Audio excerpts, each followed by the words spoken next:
I was faced with a dilemma. I have an obligation to serve, and I have to invest in this grid to make it more reliable. And now we're dealing with weather events like we've never seen before, so now I have to make it more resilient. That takes money. On today's episode of Power Perspectives, we're visiting the beautiful state of Mississippi, where big industry, utility, and government are aligned in a novel way that brings big improvements to modernizing the grid without disrupting rates and affordability. We're talking about a business case that other states may want to study more closely. Mississippi recently landed a massive data center investment from Amazon Web Services. And we're talking about a once-in-a-generation, $16 billion opportunity that is transforming the region. But more than that, it's given the utility, Entergy Mississippi, the ability to modernize its grid, replace retiring generation, invest in community infrastructure, and keep the rates affordable for economically vulnerable residents. And to unpack how all these threads came together in the Magnolia State, we're joined today by Haley Fisackerly, President and CEO of Entergy Mississippi. And a reminder, you can catch every episode of Power Perspectives and Energy Central's other shows on Spotify, Apple Podcasts, YouTube, and wherever else you get your shows. So subscribe, leave us a comment or rating, and don't miss our other series you can find in this podcast as well, like Pilot in the Future, where we learn about the latest in innovations, and The Gist, where we dive deep into GIS technology for the power sector. And I'm Jason Price, coming to you from New York City, and joining me as always is Matt Chester, Energy Central's community manager and podcast producer, coming to us from Orlando, Florida. Matt, the nexus of utilities and big tech is coming more and more into focus these days. What's the temperature check on this topic on the pages of Energy Central? Yeah, you're absolutely right, Jason. This intersection between big tech and utilities, it's been heating up fast, and that's been reflected on the pages of energycentral.com, where our community is very tuned in.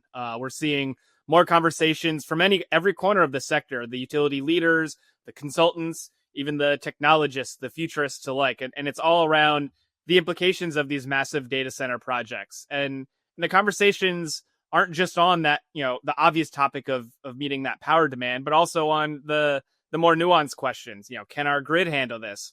Who's paying for the upgrades? How do we make sure existing customers aren't getting a raw deal out of it? So it's a hot topic, and I know today's episode with Haley couldn't be more timely because of that. Yeah, absolutely. So thanks for that. So without further ado, let's bring our guest straight from Mississippi into the virtual podcast booth and understand how he pulled the partnerships together and what the other utilities can learn from all this. So, Haley Fisackerly, welcome to Energy Central's Power Perspectives podcast. Thank you, Jason. Appreciate the opportunity to visit with you today and tell you a fascinating story that's taking place here in Mississippi. Fantastic. We're excited to hear all about it. So let's get going. So, Haley, first off, can you take us back to the beginning? How did Entergy Mississippi even start the conversation with AWS, and what convinced them to invest in Mississippi in the first place? Well, it is a fascinating story, and it's also part of a key strategy.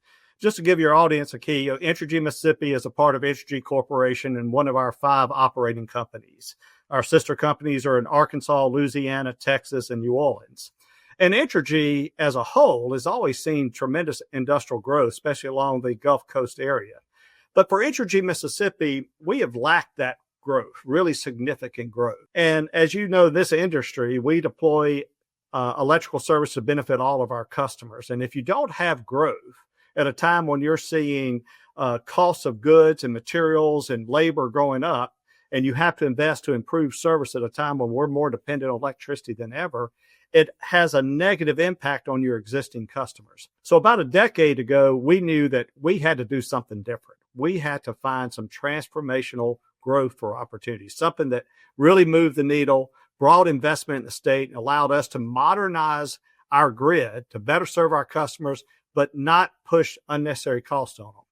And so we put together a new economic development team. And the new leader I brought in had this idea that, well, maybe we need to look at data centers. And he had a contact with a friend with AWS. And 8 years ago, we sat here at the Fairview Inn in Jackson, Mississippi, under a oak tree and on a napkin at a local bar having a conversation. And we wrote out an idea on a napkin about what it did. Now, there was not a project that AWS was shopping at the time. We were just trying to learn, how do we make Mississippi attractive for these opportunities? And from that, we learned there were certain things we needed to do. We needed to work with the state of Mississippi to address economic development incentives. We needed to develop sites to attract these things. Data centers had to be connected through fiber optic lines and need right of way. And so we had to get legislation passed. We had to try these incentives. And over a few years, we got these things done. And then in the fall of 2022, AWS said, okay, you're making it hard for us to say no to you. Let's have a meeting.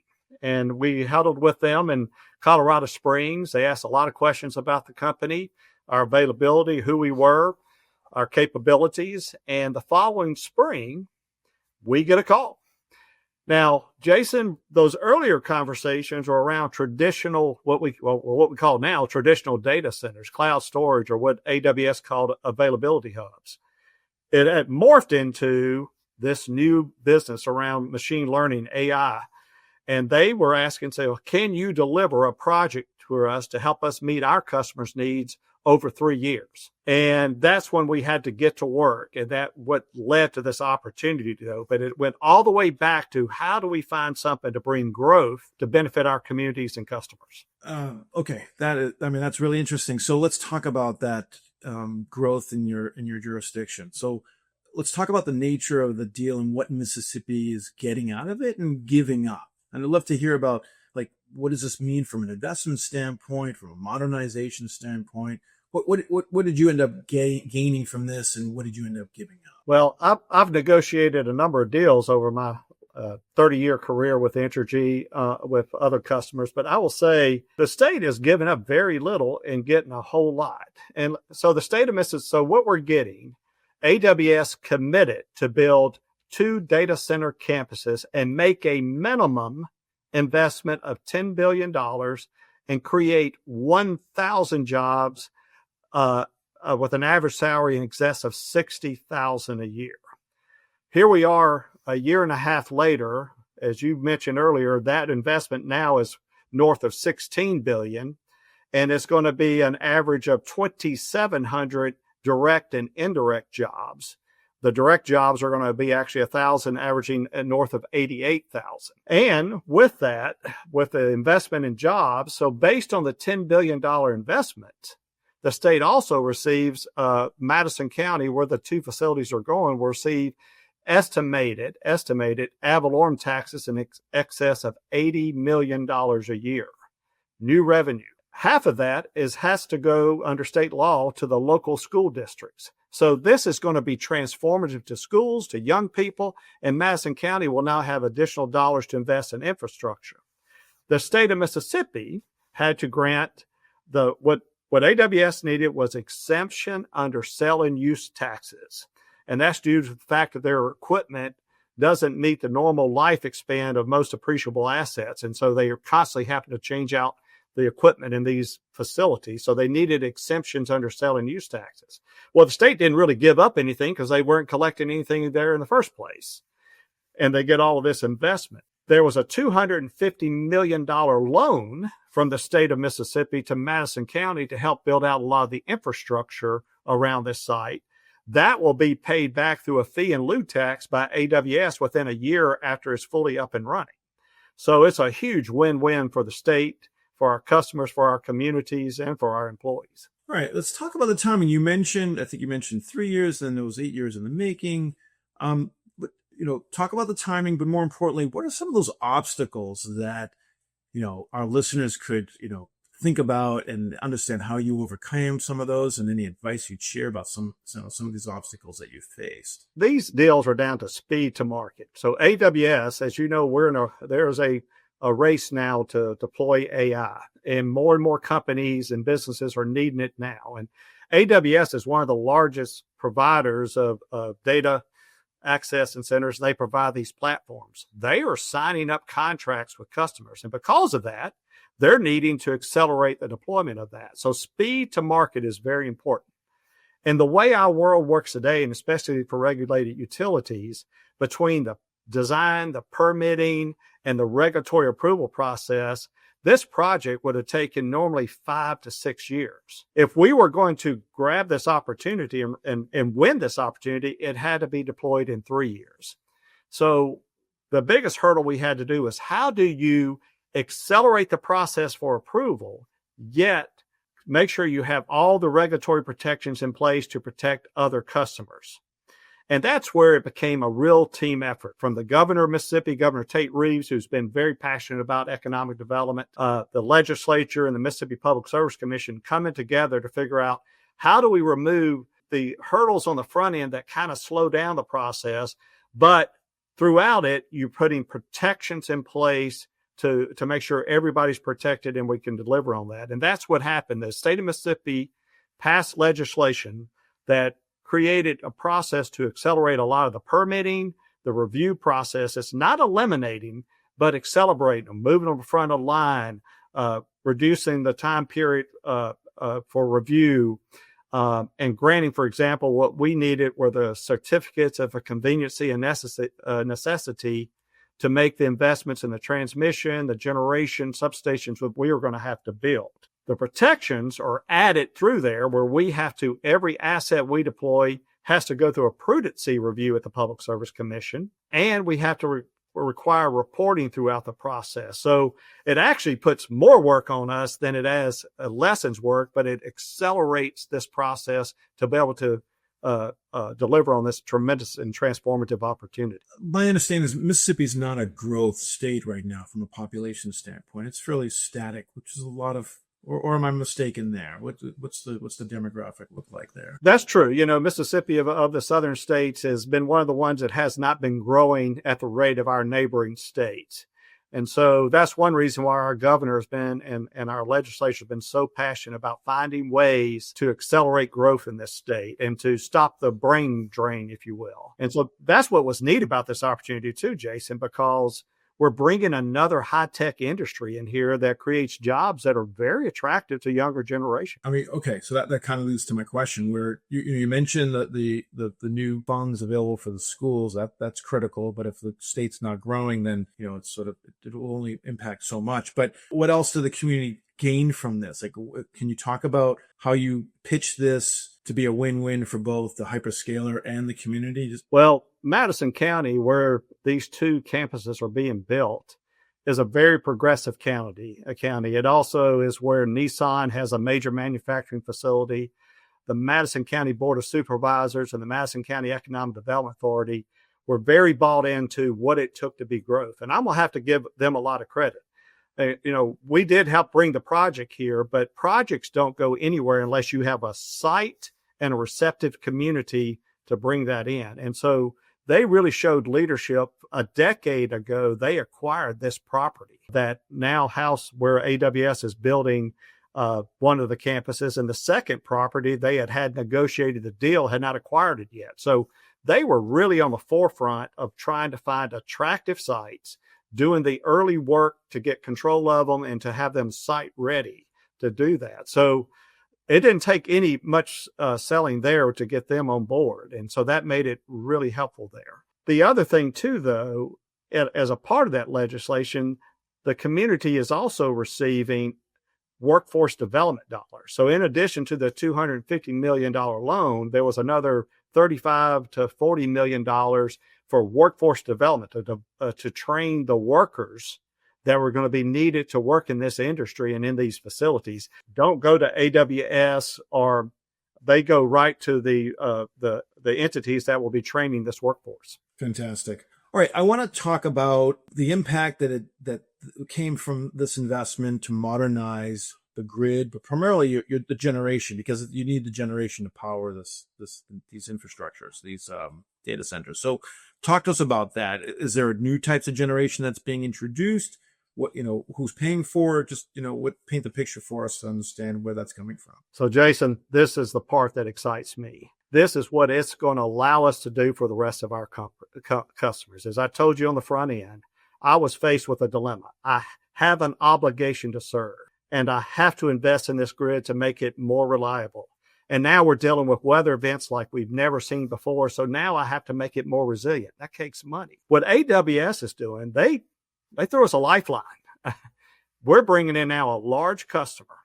For example, so here's what's going to happen. We had a power plant in North Mississippi in the Mississippi Delta that was set to retire in 2028. I was going to have to replace that plant. The problem was my balance sheet didn't quite support this, and it was going to have a huge cost impact on my customers. A $1.2 billion investment. Now, AWS is coming in. I need to build this plant anyway to serve the grid. Now I have a large, high-volume customer who brings a significant amount more revenue, improves my balance sheet, and creates the opportunity to build this plant. In addition, AWS had requirements around sustainability and renewables. We were also building an additional 650 megawatts of solar generation in Mississippi and 4 other counties to serve this project. AWS pays all incremental costs to serve them and provide benefits to customers because of they changed that denominator. I had more sales of electricity volume to spread the cost of this business across. With AWS picking up, they now become our largest customer. There's going to have to be transmission lines built to serve AWS. They pay for those upgrades. And there's 6 substations that have to be built, the largest substations we've ever had to build in the state of Mississippi to serve these sites. They're paying all of the costs to serve for those substations as well. So the customers are protected, yet all of these enhancements to the grid and new resources are being deployed that benefit everybody connected to the grid. So it's a real win-win for our customers and our communities. It's an amazing story. And even though it's a no-brainer, you would think that even the regulators would be on board, but they don't always necessarily see it the same way as perhaps the utilities do. So talk about that a little bit. What was the role and what was the perspective and feedback you got from the regulators and legislators on balancing all this? Just what was the experience like? Well, first of all, this takes a team effort. And Entergy couldn't do this alone without Madison County, and Madison County, we couldn't do this without the state of Mississippi. So when it looked like we had a deal, and we had to go in and sit down with the Mississippi Development Authority, the governor of Mississippi, the Mississippi Public Service Commission, public utility staff. And one thing that was clear at the very beginning with all of them, this is great, but we can't do it unless you can do it if customers are harmed. You have to assure us that customers are protected. So the legislation that was passed in January of 2024 by the legislature has very specific lines in there that states that basically that AWS has to cover all incremental costs and provide benefits back to existing customers. And so we did that. We remain true to that. And what's great, AWS, I never once saw them saying, look, we want to make sure we're not harming the communities or our customers. And that was very refreshing. Normally in the past, when we would negotiate large contracts on contracts, it was always about the lowest price ever. And they were very cognizant of that. And so I am excited that we've been able to do this, to bring this large investment and do it in a way that creates benefits for our customers. So let's talk about now AWS. So all these investments, and the real driver in all this behind the scenes is AWS. So how will the investment in assets benefit them?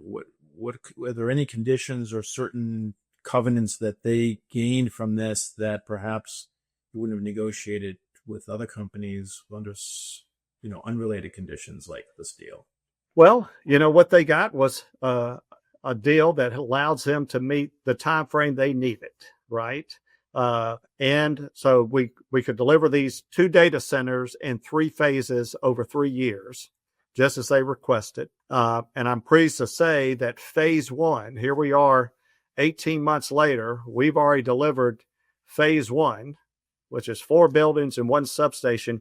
We energized the first substation we completed it past December and energized it this past February, 2 months ahead of schedule. And AWS already has buildings up and they're all connected on that. So they got the speed to market. They've got a partner in a community and a state who has created a way for them not to only make these investments, but for future growth. And so is a real partnership there. AWS, too, is already proven themselves to be a great community partner. They are coming in, funding a lot of community efforts, have made lots of investments in local educational institutions around workforce development, educational opportunities.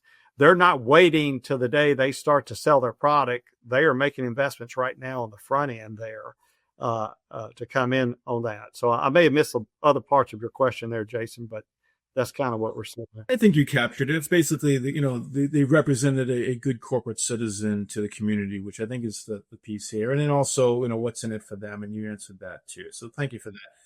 If I may, Haley, I'd like to go back to, I'm jumping around a little bit, but I want to go back to the community again and the affordability issue. And, I've sat through public hearings with commissions and the public around rate increases. And it's not a, necessarily pretty experience for the community.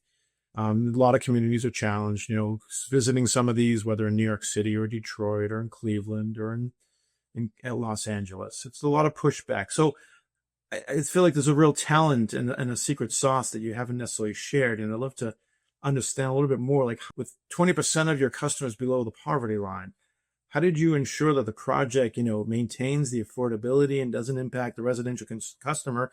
But also, they've legitimately been skeptics from a legitimate standpoint. So how do you overcome that? And what did you and your team do to basically make sure that they felt protected and all that? Well, Jason, the first thing I think, even without AWS, as I mentioned earlier, I was faced with the fact that I had an aging infrastructure. I had a power plant retiring, and I have to make investments to create and provide our customers with a more reliable and resilient grid. And so that was something I was going to have to do. And we know that the supply chain challenges, just labor challenges, inflation, the cost of everything is higher. And the trajectory that we were forecasting into the future to meet this for our existing customers was in excess of an 8% compounded annual growth rate on our rates to serve those customers. What we have seen since we have brought AWS in with all the investments, they're picking up the incremental cost that it's needed to serve them. But the investments in the resources, the generation that's going to be there, the solar facilities, is going to create the benefits to the other customers. And the revenues that they are bringing into my business now allows me now to reinvest in the rest of the grid that serves the customers. And that's where it helps to reduce the rate impact on our customers that they otherwise would have seen. So that trajectory was actually cut in half, almost 50%. And that's a huge benefit for our customer. The legislation allowed us to, when we built in this plant, to finance it much differently. As you know, under a rate regulated structure, you would usually have to invest in your asset, complete it, then put it into rate base. So you carry all this interest cost. That's what's called AFUDC. We're now able to use CWIP during this process. And that is going to save in excess of $400 million off of that power plant we're building. So without this deal, our customers would have been paying for that plant plus an additional $400 million of financing costs. So that's a huge savings to our customers there. It's a really interesting case study in terms of leapfrogging your infrastructure to be more resilient and modernized. Do you feel that this is a model that's replicable across the country? I mean, every utility, every IOU and union co-op are facing similar scenarios. Can this model work elsewhere? Yes, if you remain true to your commitment. And at Entergy, we look at it this way. We have 4 key stakeholders. That's our customers, our employees, our communities, and our owners.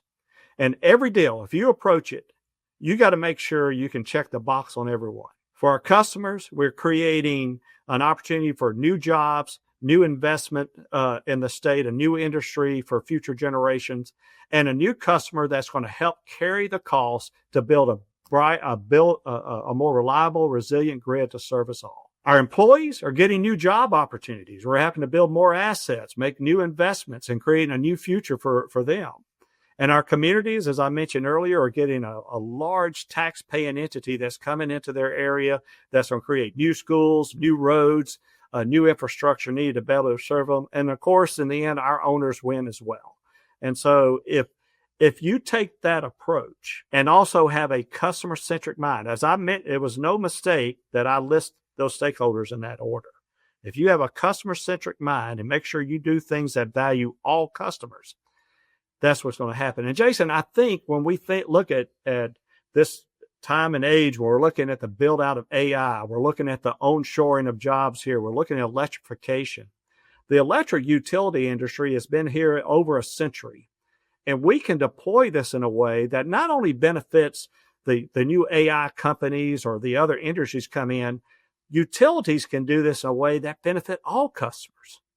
And that's something we can't lose sight of, and there's a key component that I think we all need to keep in mind in what we can do. And if you're true to those 4 stakeholders, you can do this in a way that benefits your customers. You're definitely a case study on how to not make this an antagonistic process, but a win-win for everyone. So really appreciate that. It's a great story to tell, and I'm sure we're going to be hearing more about it, Haley. Yes, you will. It's exciting times. Well, okay, before we're going to give you the final word on this podcast, but before we do that, we now pivot to what's called the lightning round, which gives us an opportunity to learn a little bit more about you, the person, rather than you, the professional. So we're going to bring Matt back in. He's going to throw a series of questions at you. Keep your responses to one word or phrase. We have to get through these. But yeah, Matt, you ready to take it away? Absolutely. Let's do it. So Haley, we've heard that you make some pretty big kind of macro energy decisions, but let's look at the micro. Who would you say is a person in your household who's most likely to turn the lights off? Me. What would you say is the best gift you've ever received? When I think of gift, I think was something that I'm thankful of, and gosh, a gift of a family. What do you think you would have ended up doing if you didn't end up in the utility business? Well, I actually thought I was going to go into elected office. I worked on Capitol Hill for a U.S. senator and never had any thought I would ever go into the business world. I don't know. I may have been in politics. Okay. One of the things that we like to do is collect lightning round questions from previous guests who pass them on to future guests on the show. So we had the opportunity to talk with Stephen Lupo at Trilliant recently. And he asked very simply, generative AI, Skynet or essential technology? Essential technology. All right, now it's your turn. So what sort of lightning round question do you want to challenge a future guest to answer? And it can be topical on, these energy and utility topics, or it can be off the wall. Well, I just turned 60 years old, and I just get through reading a book by Arthur Brooks about From Strength to Strength. What's your second act? That's a good one. I like it. And then the last one, we like to ask all of our guests this, but what are you most motivated by? I guess I'd go back to my first one, my family. Nice job. All right. Well, Haley, we pledged that we'd give you the final word. So knowing that you've got a professional audience of utility industry listeners, what's the one thing you hope your peers across the country learn from today's message from it, what Entergy Mississippi is doing and accomplished here? Our economy has always been built off of one disruption off another. And here's AI, something new. It's something we're all trying to get familiar with, but whether we know it or like it or not, it's here, and you're using it sometimes when you don't. But we got to make sure it's done right. We're an opportunity now in the energy world and in the electric utility world to really create new economic opportunity for future. I know a lot of people think AI is going to take those opportunities away. I don't. I think I've just shown you where huge capital investments are going to come in and make new investments, allow communities to reinvest themselves, to renew themselves at a time when we're seeing aging infrastructure across the United States. And the electric utility, the same way. We have aging infrastructure that has to be replaced. Now we have a chance with new partners and new customers to not only provide a better system, but we're going to get to do it a second time and do it right. We're going to deploy a cleaner, more reliable, more resilient grid to serve not only these new customers, but all of our customers. And electric utilities can help make that happen. It's a fascinating business case, Haley. And really, again, thank you for joining the podcast and sharing these insights today. I'm fully confident that the members of the Energy Central community are going to have a lot of questions and comments. So please stay engaged. And thank you again for joining today's episode of the podcast. Thank you. Appreciate the opportunity to speak to your audience. You bet. And as I mentioned, you can always reach Haley through the Energy Central platform where he welcomes your questions and comments. Yeah, so man, I thought that was really interesting. I really enjoyed the conversation, and Haley clearly is a strong leader and really knows his stuff. And I really admired his care and compassion to the community and the importance of this investment and what it means for the community. I think what really though stood out for me in this conversation with Haley was that, he figured out a way to leverage AWS in its deep pockets to help modernize the grid, which is really like the secret sauce of what every utility is facing. Whenever I'm dealing with and coming across these issues, I see the regulators are always protecting the customer and the rate base. And in this case, all three of them sort of gelled together. Haley and the Entergy, the regulators, and industry really stood guard, it seemed, to protect the rate base and not hitting them with this massive investment that needed to take place. And I know it's probably a good partner to have is someone like an AWS who becomes a real stakeholder in the community from a job standpoint, from a community standpoint, and of course, building the data centers that it so needs. So anyways, just thought a really interesting case study. Love to read more about it. Love to see how things develop a year or two, or even 5 years out. Sometimes there's unintended consequences in this, so we can't be naive about that.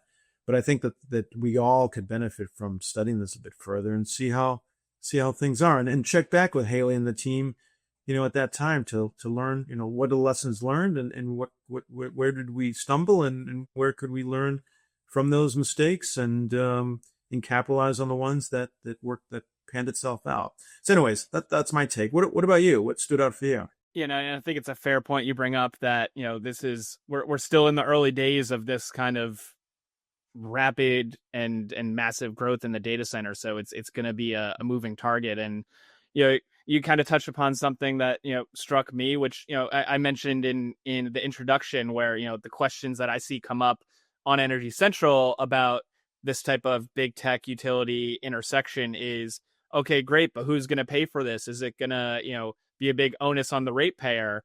And so from his position, what I heard partly was, hey, if AWS didn't come along, there was a big bill in the pipeline that was going to hit our ratepayers. We were going to have to replace assets. And it wasn't a matter of, hey, if we just keep business as usual, rates will stay the same. It was, we've got something coming up and it's big. And I think the phrase he used was AWS came as a lifeline. And so, it's kind of reframing how to think about it. So that the natural reaction, and it's a good instinct to have of how do we make sure we're protecting customers, is, all this is going to do is be something that the customers have to pay for. But from his experience, it seems like it prevented this big expense from hitting the ratepayers. So it really was that win-win. And then I also thought it was interesting that the speed of it all, he said it was a project that typically could take 5 years, 6 years. They looked to fast track it to 3 years to win that project. And it kind of just shows a lot of the challenges in getting projects across the finish line. Maybe it's red tape, maybe it's the bureaucratic process, but if you have kind of everyone aligned, then you can still get it across the finish line faster, and you can still dot the I's and cross the T's. And I'm sure it helps having the approval and the involvement of the governor, like he mentioned, but it shows that these type of projects are achievable. And I think that's always the biggest takeaway that for me is like you said, what can be learned that other utilities, other communities can try to extract from successes like this. Yeah, understood.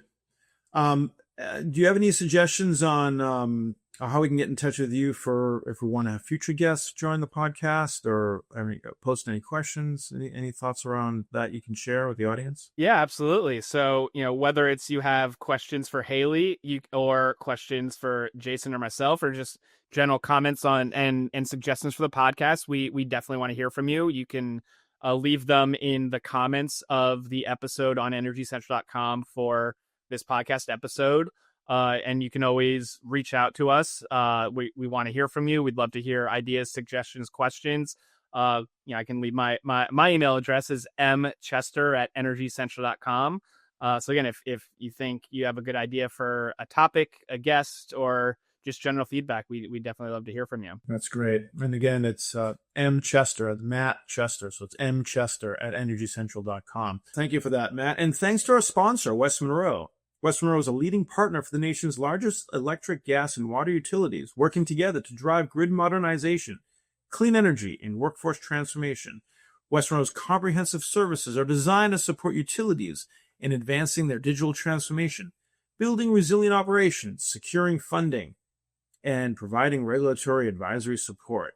And with a multidisciplinary team of experts, West Monroe offers a holistic approach that addresses the challenges of the grid today and provides innovative solutions for a sustainable future. And once again, I'm Jason Price, your host. So plug in and stay fully charged in the discussion by hopping into the community at energycentral.com. And we'll see you next time at the Energy Central Power Perspectives Podcast.